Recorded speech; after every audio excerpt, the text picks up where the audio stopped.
नमस्कार, learning English made easy च्यानलमा यहाँलाई स्वागत छ। आजको भिडियोमा शिक्षा सेवा आयोगले मावि र निमावि तहमा लिने अंग्रेजी विषयको परीक्षाको ल्याङ्ग्वेज फङ्क्सन्स शीर्षकमा छलफल गर्नेछौँ। यस खण्डबाट जम्मा 10 पूर्णाङ्कको प्रश्नहरू सोधिन्छन्। आउनुहोस् भिडियोलाई सुरु गरौँ। ल्याङ्ग्वेज फङ्क्सन भनेको के हो त? हामीलाई थाहा छ फङ्क्सन्स भनेको कुनै पनि कार्य हो, कुनै पनि कुराले गर्ने त्यसको कार्य हो। त्यही भएर language function refers to communicative purpose for which a piece of language is used. कुनै पनि भाषाको एउटा खण्डलाई, एउटा भागलाई कुन पर्पजको लागि प्रयोग गरिन्छ, कुन उद्देश्यको लागि प्रयोग गरिन्छ भन्ने कुराको अध्ययन गर्नु नै ल्याङ्ग्वेज फङ्क्सन हो। अर्थात् ल्याङ्ग्वेज फङ्क्सनले चाहिँ भाषाको कार्यहरूलाई जनाउँछ।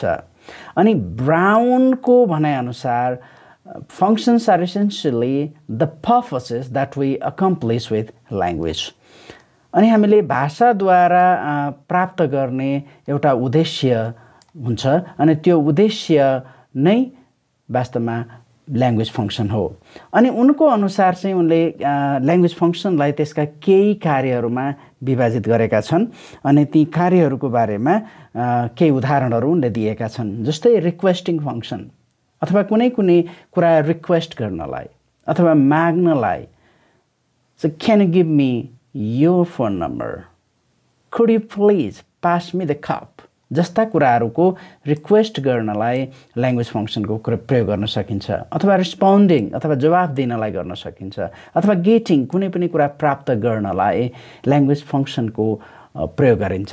अर्थात् समग्रमा बुझ्नुपर्दा चाहिँ भन्नुपर्दा ल्याङ्ग्वेज फङ्क्सन चाहिँ भाषाले के काम गरिरहेको हुन्छ, हामीले भाषाको प्रयोग के को लागि गरिरहेका हुन्छौँ, कुनै कुरा माग्नलाई गरिरहेका हुन सक्छौँ, कुनै कुराको जवाफ दिनलाई गरिरहेका हुन सक्छौँ। यिनै कुराको अध्ययन चाहिँ ल्याङ्ग्वेज फङ्क्सनले गर्दछ। अनि फङ्क्सन र फर्म्स दुई प्रकारका हुन्छन्। कुनै पनि भाषाको कार्यहरू हुन्छ र त्यसको ढाँचा हुन्छ। कार्य भनेको त हामीले थाहा पाइहाल्यौँ र फर्म्स भनेको चाहिँ यो ढाँचा भनेको के हो त? कुनै पनि भाषाको आउटवर्ड रिप्रेजेन्टेसन अथवा बाहिर देखिने कुरा। जस्तै उदाहरणको लागि आई एम अ बोय। अब यसको ल्याङ्ग्वेजको फङ्क्सनलाई हेर्ने हो भने चाहिँ यसले सिम्पल स्टेटमेन्ट बताइरहेको छ अथवा रिस्पोन्ड गरिरहेको छ। कसैलाई आफ्नो कुराहरू चाहिँ रिस्पोन्ड गरेर बताइरहेको छ। अब यसको फर्म चाहिँ के छ त भन्दाखेरि सब्जेक्ट अनि एम प्लस अ बोय, अर्थात् सब्जेक्ट छ त्यहाँ अनि बिभर्ब छ अनि अब्जेक्ट छ। यो चाहिँ फर्म भयो, बाहिर देखिने कुरा, कुनै पनि भाषाको आउटवर्ड रिप्रेजेन्टेसन भयो फर्म चाहिँ। अनि त्यही फर्मलाई अनि कसरी बुझिन्छ त, त्यसको काम के हो त भन्ने जनाउने, त्यो रियलाइजेसन गर्ने कुरा चाहिँ फङ्क्सन हुन्छ। अर्थात् भाषाको लेख्य रूपमा पनि, जस्तै उदाहरणको लागि मैले यहाँ लेखिरहेको छु फङ्क्सन्स एन्ड फर्म्स भनेर यो अगाडिको यो शीर्षकमा लेखेको छ। अनि यो कुरा चाहिँ देखिने रिप्रेजेन्टेसन अफ ल्याङ्ग्वेज भयो। तर अब यसको काम के हो त भन्दा मैले यसलाई जुन जानकारी दिन खोजिरहेको छु त्यो चाहिँ फङ्क्सन्स हुन्छ। अब इक्जामिनेसनमा what are the language functions भनेर सोध्न सक्छ अथवा what is the difference between forms and function भन्न सक्छ। अनि त्यसको बारेमा जवाफ लेख्दा चाहिँ outward representation of language is language forms and realizing that language form is function भनेर भन्न सकिन्छ। अनि ल्याङ्ग्वेज फङ्क्सन्सलाई विभिन्न तरिकाले डिभाइड गरिएको छ। अनि हामीले बुझ्नको लागि चाहिँ हामीले जब करिकुलम लोवर सेकेन्डरी लेभल र सेकेन्डरी लेभलको करिकुलममा हामीले विद्यार्थीहरूलाई करिकुलमले देखाएको हामीले विद्यार्थीहरूलाई पढाउनु पर्ने कुरा नै त्यही हो। अनि त्यहाँ के पढाइन्छ भन्दा हामीले पढाउने चाहिँ ल्याङ्ग्वेज फङ्क्सन नै हो। अनि जब हामीले करिकुलमको कुरा गर्छौँ त्यहाँ सबै ल्याङ्ग्वेज फङ्क्सन्सहरूको कुरा गरिएको हुन्छ। अनि लोवर सेकेन्डरी लेभलमा, प्राइमरी लेभलमा र सेकेन्डरी लेभलमा कुनै हामीले बच्चाहरूलाई सिकाउनु पर्ने ल्याङ्ग्वेज फङ्क्सन्सहरू, विद्यार्थीहरूलाई सिकाउनु पर्ने फङ्क्सन्सहरू विभिन्न भागमा बाँडिएका छन्।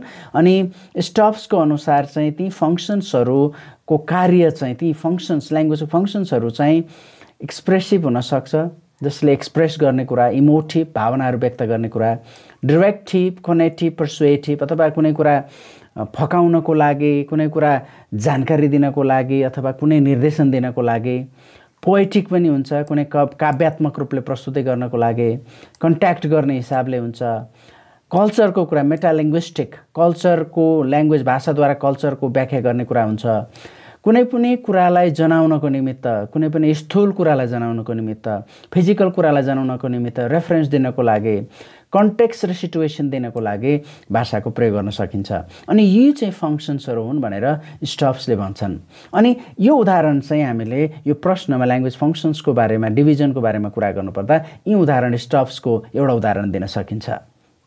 त्यसैगरी ब्राउन र युलले अर्को दुई फङ्सन्समा विभाजन गरेका छन्। त्यसलाई चाहिँ एउटा चाहिँ ट्रान्सेक्सनल भनिन्छ भने अर्को चाहिँ हामी देख्न सक्छौँ त्यहाँ अर्को चाहिँ इन्टरेक्सनल।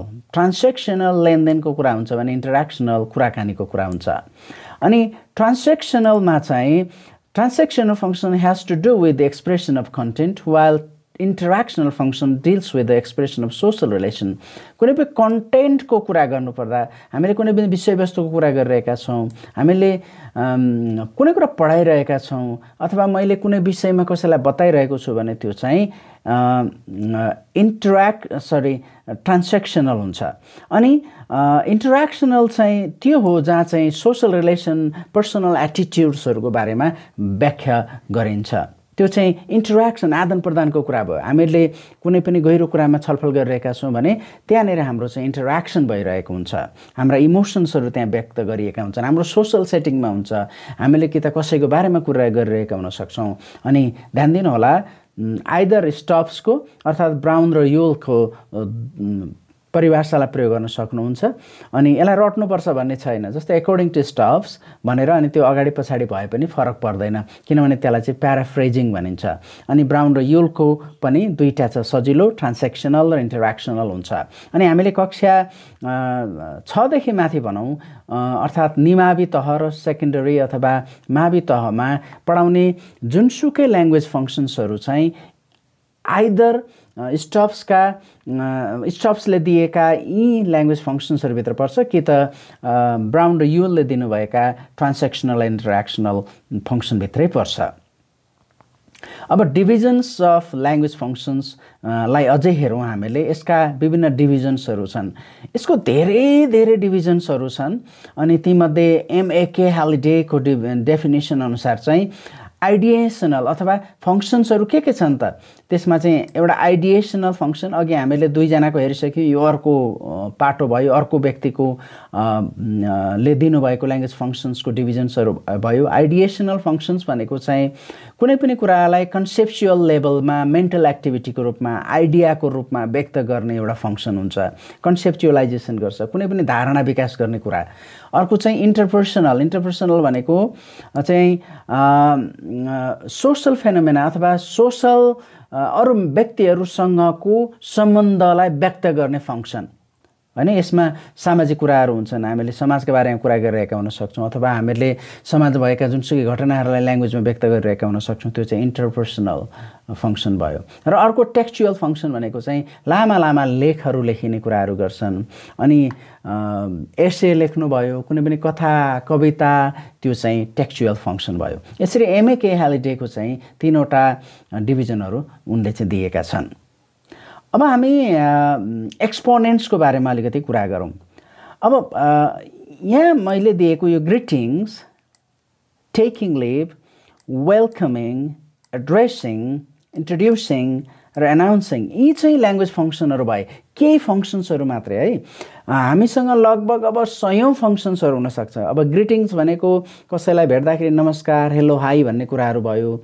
अनि ल जाने बेलामा के भनिन्छ, गुड बाई भनिन्छ अथवा सी यू भनिन्छ। वेलकम, कसैलाई पहिलोचोटि वेलकम गर्नुपर्दाखेरि के गरिन्छ, कसैलाई कुनै भाषण गर्नुपर्दा, एड्रेस गर्नुपर्दा के भनिन्छ, आफ्नो इन्ट्रोडक्सन दिँदा अथवा कुनै कुराको एनाउन्स गर्दा, अथवा यी धेरै धेरै फङ्सन्सहरू छन्। अनि ती फङ्सन्सको बारेमा पछिल्ला भिडियोहरूमा हामीले कुरा गर्नेछौँ।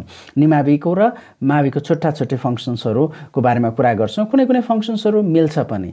अनि यी फंक्सन्सहरु जानियो भने कुनै पनि भाषा राम्ररी सिक्न सकिन्छ। अब यी त भए मैले देखाएका हेडिङ्सहरु अनि हेडिङ्सहरुलाई चाहिँ फंक्सन्स भनिन्छ। अनि तिनीहरुको एक्सपोनेन्ट्स भनेको चाहिँ के हो त भन्दा ती ग्रिटिङ पनि, जस्तै उदाहरणको लागि हामीले ग्रिटिङ्स हेर्दै थियौं। यो ग्रिटिङ्स भित्र पनि त्यो ग्रिटिङलाई विभिन्न तरिकाले व्यक्त गर्न सकिन्छ। जस्तै good morning, hello, how are you, good afternoon, how do you do. यी कुराहरु चाहिँ एक्सपोनेन्ट्सहरु भए, ग्रिटिङ्सका अरु भागहरु भए, अवयवहरु भए, यिनीहरुलाई एक्सपोनेन्ट्स भनिन्छ। जस्तै लिभ टेकिङमा good bye, see you again. अनि वेलकम गर्दा welcome, we are pleased to welcome you, we are pleased to meet you, we are pleased to host you. Address गर्दाखेरि dear sir, ladies and gentlemen. अब address गर्दाखेरि इमेलमा पनि हुन सक्छ अथवा भाषण गर्दा पनि हुन सक्छ। अनि आफ्नो परिचय दिनु पर्दा जस्तै nice to meet you, hello my name is somebody, please to meet you, त्यो पनि भन्न सकिन्छ। अनि एनाउन्स गर्दाखेरि हामीले कुनै कुराको एनाउन्स गर्दाखेरि पनि त्यो भित्र अरु धेरै कुराहरु पर्छन्। जस्तै attention please, ladies and gentlemen, can I have your attention please, मेरो कुरा सुनिदिनुस् न भनेर कसैको ध्यान आकर्षण गर्नलाई गरिन्छ। अनि यी तल दिएका उदाहरणहरु चाहिँ एक्सपोनेन्ट्सहरु हुन्। अनि यी अरु धेरै हुन सक्छन् अनि तिनीहरुलाई चाहिँ एक्सपोनेन्ट्स भनिन्छ। अनि प्रश्न सोधिन सकिन्छ, what is language function and what are their exponents, or what are language functions and discuss about their exponents। अनि यो प्रश्न सोधियो भने चाहिँ हामीले यसलाई ल्याङ्ग्वेज फंक्सन भनेको के हो भनेर अघि मैले दिएको उदाहरणमा दिएको कुराहरु भन्न सक्नुहुन्छ। अनि त्यसका एक्सपोनेन्ट्सहरु चाहिँ यी हुन् भनेर तपाईले मैले व्यक्त गर्न सक्छौं, लेख्न सक्छौं। भिडियोलाई अन्तिमसम्म हेरिदिनु भएको लागि धेरै धेरै धन्यवाद। फेरि अर्को भिडियोमा भेटौँला। अनि यस च्यानललाई सब्स्क्राइब गर्नुभएको छैन भने गरिदिनु होला। See you again. Bye bye.